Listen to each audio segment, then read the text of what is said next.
Today, you are going to learn how to play the Petrov Defense, which happens after white plays e4, the king's pawn. You respond with e5, matched by white was knight f3, and on your second move, you will play knight f6.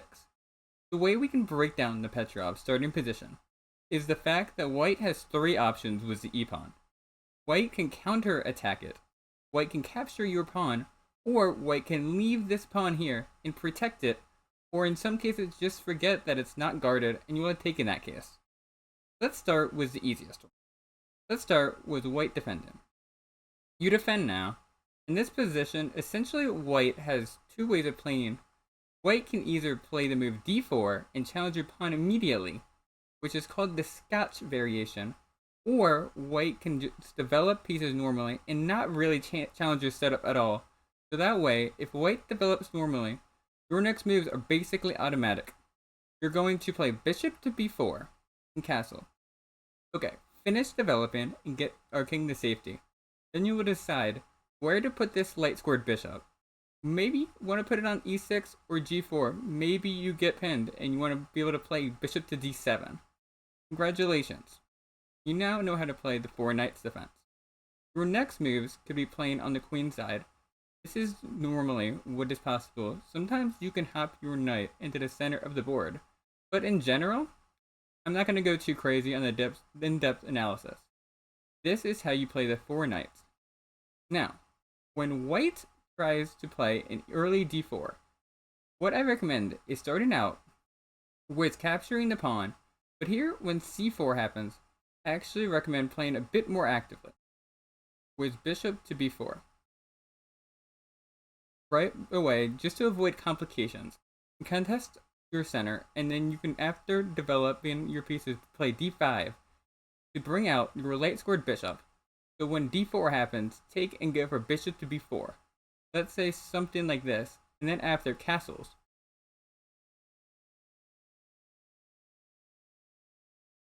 d5, maybe you play c takes and bishop to e6. You have a nice and solid structure, so that's the exchange. That's the position after white protects. Now, white can also capture the pawn. Now, anytime the pawn is taken, you play d6. Okay, and you do that move. Your knight is to safety normally. There is also one gambit here. That gambit is called the Cochrane gambit. And that's with when knight takes f7 is played. Basically, white wants to take away your castling rights and help them develop with a strong pawn center. Against this, I recommend taking the knight and playing c5 next. When white checks, we play d5 and bishop to e6 if possible. Otherwise, we play bishop d6 to block the discovery and continue with your natural development. Capture variation of the Petrov, or the classical variation as it's also called, is very solid. You capture their pawn, and now depending on their response, we will do one of four things. Against knight to c3, right away, challenging the knight's authority in the center, we capture and play bishop to e7 to castle quickly.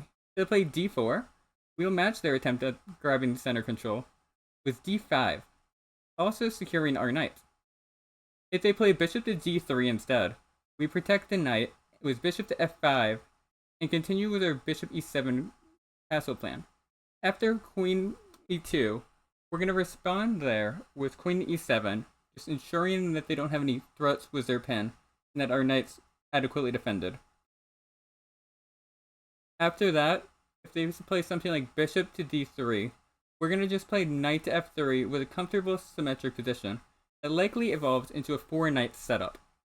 Against any other move played here by white, we play d5 and continue with our development in a comfortable position.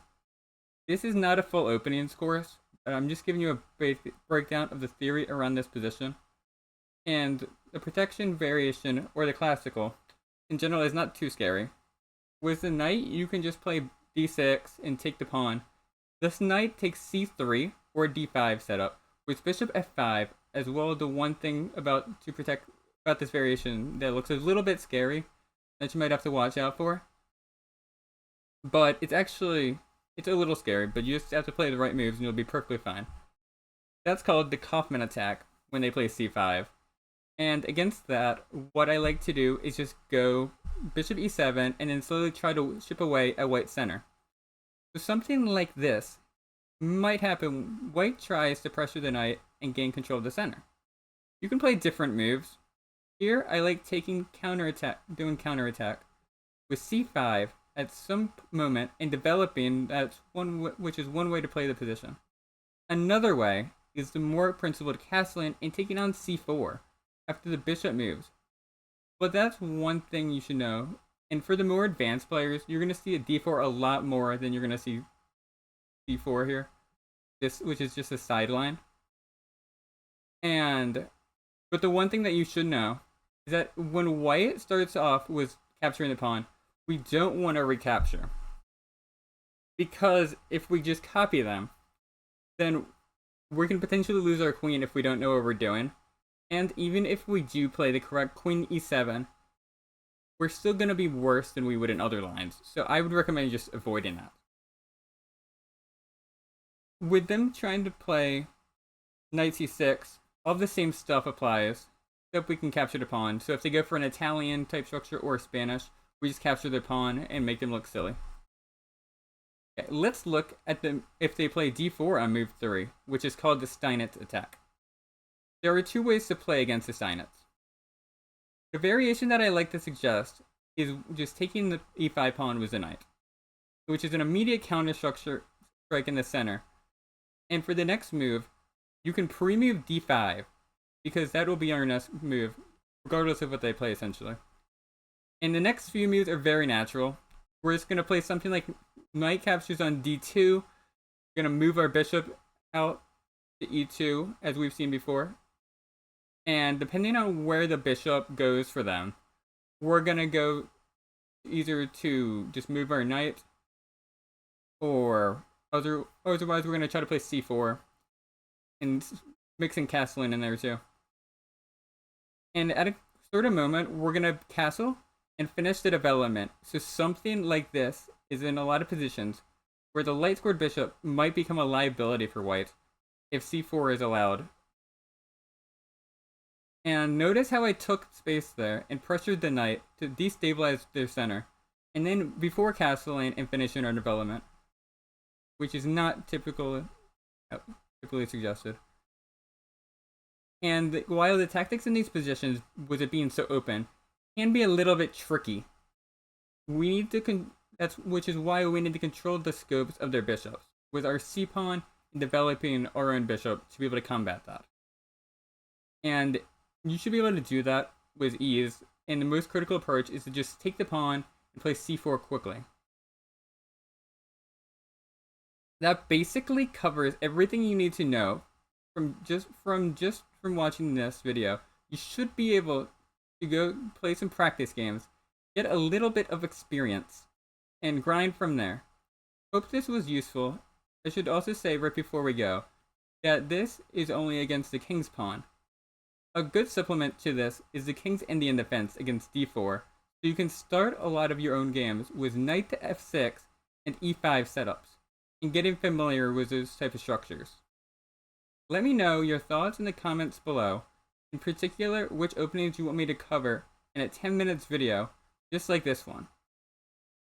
Like the video if you haven't already, and I will see you in the next 10 minutes opening video.